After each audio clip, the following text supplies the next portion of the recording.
نحمده ونصلي على رسوله الكريم أما بعد أعوذ بالله من الشيطان الرجيم بسم الله الرحمن الرحيم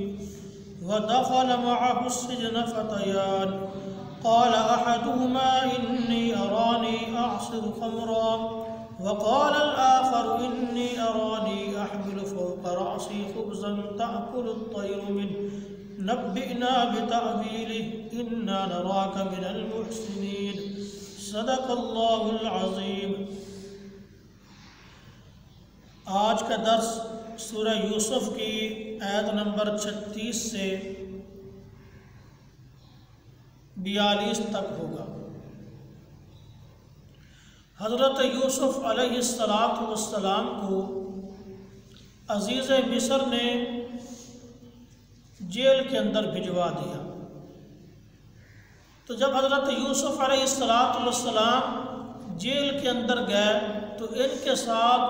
2 قیدی مجرم اور بھی داخل ہوئے۔ ان میں سے ایک بادشاہ کا ساقی تھا اور دوسرا بادشاہ کا باورچی تھا۔ مفسرین کرام فرماتے ہیں کہ یہ 2 قیدی اس لیے جیل میں داخل ہوئے کہ ان دونوں نے بادشاہ کو کھانے کے اندر زہر دینے کی کوشش کی تھی، جس کی وجہ سے ان کو جیل بھیج دیا گیا۔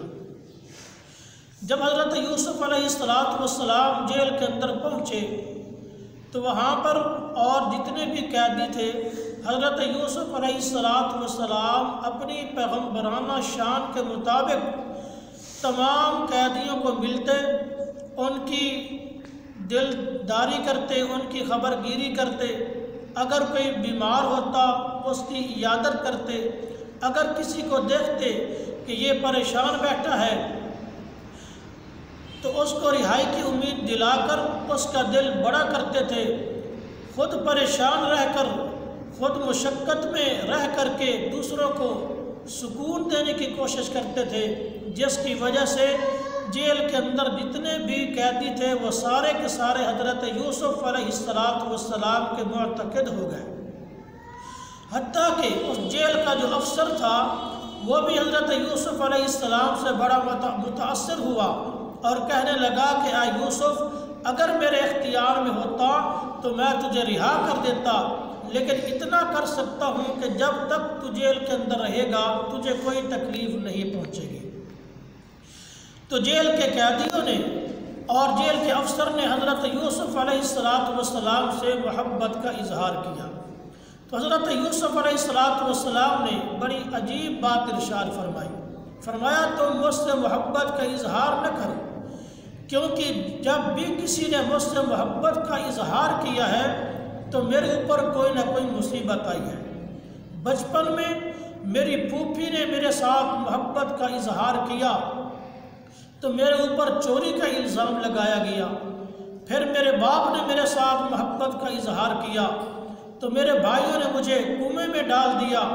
اور مجھے ایک غلام کی حیثیت سے فروخت کیا گیا، اور پھر عزیز مصر کی بیوی نے میرے ساتھ محبت کا اظہار کیا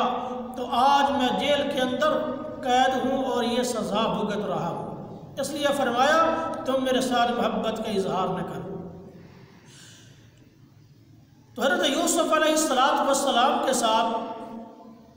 جو 2 مجرم اور داخل ہوئے تھے، انہوں نے ایک مرتبہ خواب دیکھا اور خواب کی تعبیر پوچھنے کے لیے حضرت یوسف علیہ السلام کے پاس گئے۔ چنانچہ حضرت یوسف علیہ السلام کے پاس پہنچے تو دونوں نے اپنا اپنا خواب سنایا۔ تو ان میں سے ایک نے کہا کہ میں نے خواب کے اندر یہ دیکھا ہے کہ میں انگوروں سے شراب نکال رہا ہوں، اور دوسرے نے کہا کہ میں نے خواب یہ دیکھا ہے کہ میں نے اپنے سر کے اوپر روٹیوں کا ایک ٹوکرا اٹھایا ہوا ہے اور وہاں سے پرندے نوچ نوچ کر کے کھا رہے ہیں، تو لہٰذا آپ ہمیں نیک معلوم ہوتے ہیں تو آپ ہمیں ان خوابوں کی تعبیر بتلائیں۔ حضرت یوسف علیہ السلام نے خواب سن لیے تو یوسف علیہ السلام نے موقع کو غنیمت سمجھا کہ یہ 2 میرے پاس آئے ہیں اور ان کے دل میں میرا اعتقاد بھی ہے، میرے اوپر اعتماد بھی ہے، تو کیوں نہ ہو خواب کی تعبیر ہونے سے پہلے میں ان کو اللہ کی توحید کی طرف دعوت دوں۔ چنانچہ حضرت یوسف علیہ السلام نے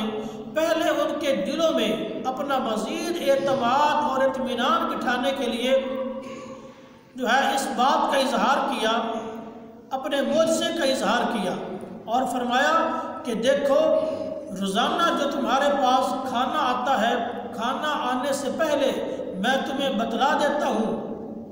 کہ آج تمہارے پاس کھانا کون سا آئے گا، کتنی مقدار میں ہوگا، کس وقت آئے گا،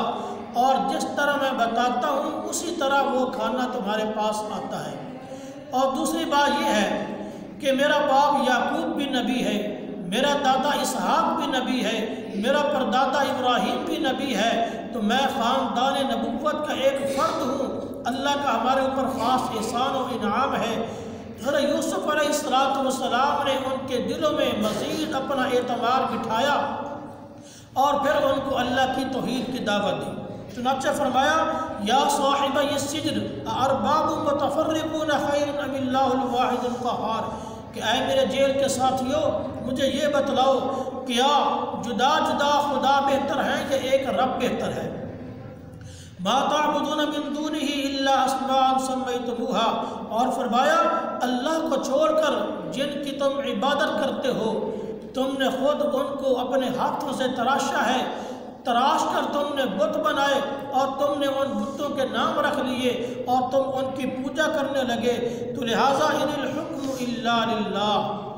حکم صرف اللہ ہے، حکومت صرف اللہ کی ہے۔ امر اللہ تعبدوا الا اياه، تو اس اللہ نے حکم دیا ہے کہ میرے علاوہ کسی کی عبادت نہ کی جائے۔ ذالک الدین القیم ولکن اکثر الناس لا يعلمون، فرمایا یہی دین سیدھا ہے لیکن اکثر لوگ سمجھتے نہیں ہیں، جانتے نہیں ہیں۔ حضرت یوسف علیہ السلام نے ان کو توحید کی دعوت دی، شرک کی تردید کی، اس کے بعد اب ان کے خواب کی تعبیر کی طرف متوجہ ہوئے۔ چنانچہ فرمایا اے میرے جیل کے ساتھیوں جو تم نے خواب دیکھے ہیں ان کی تعبیر یہ ہے کہ تم میں سے ایک شخص رہا ہو جائے گا اور شاہی دربار میں پہنچے گا اور دوبارہ اپنے سابقہ عہدے پر فیض ہو جائے گا، یعنی اس کو دوبارہ بادشاہ کا ساقی بنا دیا جائے گا، اور جو دوسرا ہے اس کو سولی پہ لٹکایا جائے گا اور پھر اس کی لاش کو پرندے نوچ نوچ کر کے کھائیں گے۔ حضرت یوسف علیہ السلام نے ان کو خواب کی تعبیر بتلائی اور فرمایا کہ یہ ہے اس خواب کی تعبیر جو تم نے پوچھی۔ وقال للذی ظن انہ ناج منہ اذکرنی عند ربک، اب حضرت یوسف علیہ السلام ان کے خواب سے سمجھ گئے کہ ان دو میں سے اس شخص کو رہا کیا جائے گا۔ چنانچہ جس شخص نے رہا ہونا تھا اس کو حضرت یوسف علیہ السلام نے پیغام دیا کہ جب تو رہا ہوگا اور شاہی دربار میں پہنچے گا تو بادشاہ مصر کو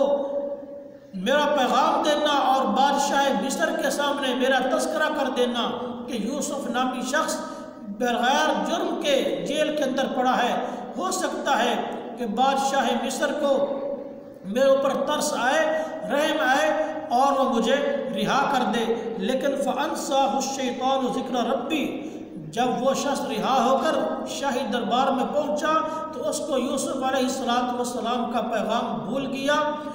اور اس نے بادشاہ مصر کو یہ پیغام نہ دیا، تو جس کی وجہ سے مزید 7 سال تک حضرت یوسف علیہ السلام کو جیل کے اندر رہنا پڑا۔